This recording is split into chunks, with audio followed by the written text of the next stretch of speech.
Vladimir Komarov एक space capsule में बैठे हुए थे जो कि 144 किलोमीटर पर आवर की स्पीड से अर्थ की ओर बढ़ रहा था और हाई स्पीड की वजह से कैप्सूल में फ्रिक्शन बढ़ गया, जिससे कैप्सूल में टेम्परेचर बढ़ने लगा और स्पेस कैप्सूल एक एक्सप्लोजन के साथ ब्लास्ट हो गया। और क्रैश साइट की छानबीन करने के बाद वहां मिला एक 80 सेंटीमीटर का गला हुआ मांस का टुकड़ा।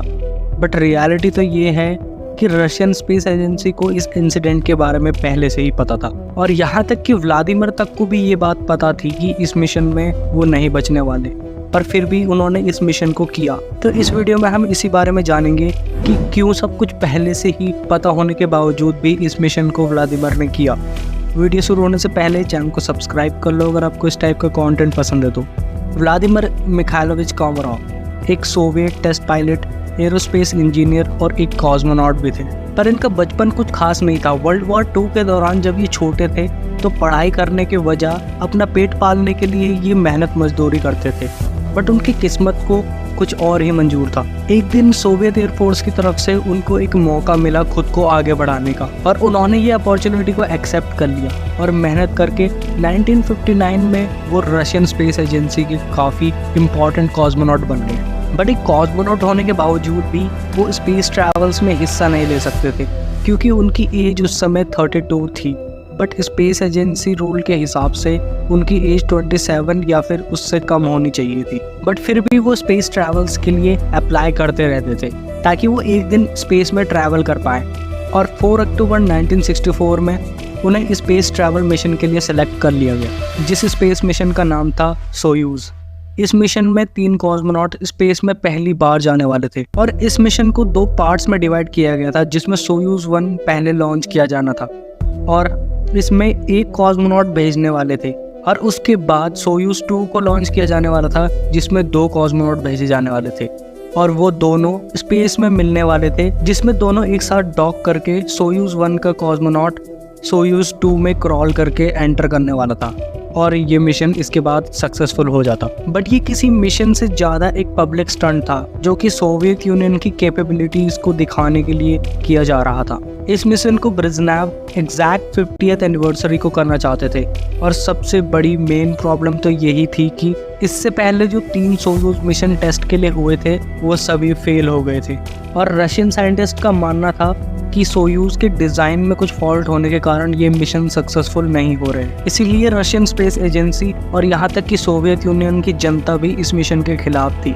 बट ये चीज़ सोवियत यूनियन के लीडर के समझ में बिल्कुल नहीं आ रही। ब्रेज़नेव तो बस किसी भी हालत में इस मिशन को चाहता था ताकि वो सोवियत यूनियन की कैपेबिलिटीज़ को दुनिया के सामने दिखा सके और एक इतने पावरफुल कंट्री का लीडर होने के कारण उसके डिसीजन को कोई डिनाई नहीं कर पाया। पर इस बात से नाराज होकर इस मिशन के एक कॉस्मोनॉट यूरी गैगरिन ने ब्रेज़नेव से इस मिशन को पोस्टपोन करने की अपील की, पर ब्रेज़नेव ने इसे अनसुना और इस दौरान अगर कोई भी इस मिशन के खिलाफ जा रहा था तो ब्रेज़नेव अपनी पावर के दम पर उन्हें दबा दे रहा था, यहाँ तक कि उनको डेथ थ्रेट्स भी दिए जा रहे थे। तो उन कॉस्मोनॉट्स के पास अब कोई चारा नहीं बचा था। व्लादिमीर कोमारोव और यूरी गैगरिन काफ़ी अच्छे दोस्त थे, इसीलिए व्लादिमीर सोयूज 1 पर बैठने से पहले यूरी गैगरिन को बताते हैं कि I'm not going to make it back from this flight, यानी कि उन्हें पहले से ही पता था कि उनकी इस मिशन में जान जाने वाली है। पर फिर भी वो इस मिशन को करते हैं क्योंकि वो नहीं चाहते थे कि यूरी इस स्पेसक्राफ्ट में बैठे, क्योंकि अगर वो इस मिशन से पीछे हट जाते तो यूरी को इस मिशन को करना पड़ता। इस वजह से वो इस मिशन के लिए रेडी हो जाते।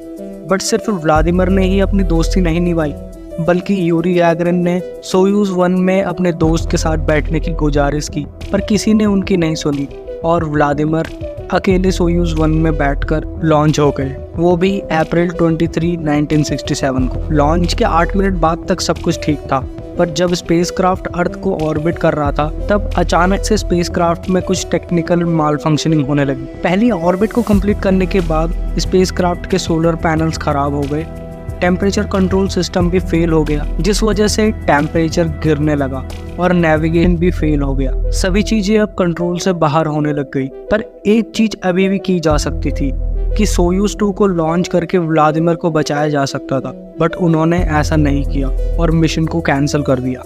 उसके बाद उनके बचने की सारी आशाएं बिल्कुल खत्म हो गई। उनका स्पेस कैप्सूल उनके स्पेसक्राफ्ट से अलग हो गया और धरती के एटमॉस्फेयर में एंटर करने लगा। कैप्सूल का पैरासूट भी नहीं खुला, जिसकी वजह से फ्रिक्शन बढ़ने के कारण कैप्सूल का टेम्परेचर ड्रास्टिकली बढ़ने लगा और वो क्रैश कर गया। और क्रैश साइट पे ऑफिसर्स को मिली एक 80 सेंटीमीटर की गली हुई बॉडी, जो कि व्लादिमीर की थी। तो ये थी व्लादिमीर कोमारोव की स्पेस से गिरने की कहानी। अगर आपको ये वीडियो पसंद आई है तो वीडियो को लाइक करना, चैनल पर नए हो तो सब्सक्राइब करना। मैं मिलूंगा आपसे अगले वीडियो में। Till then take care and good bye.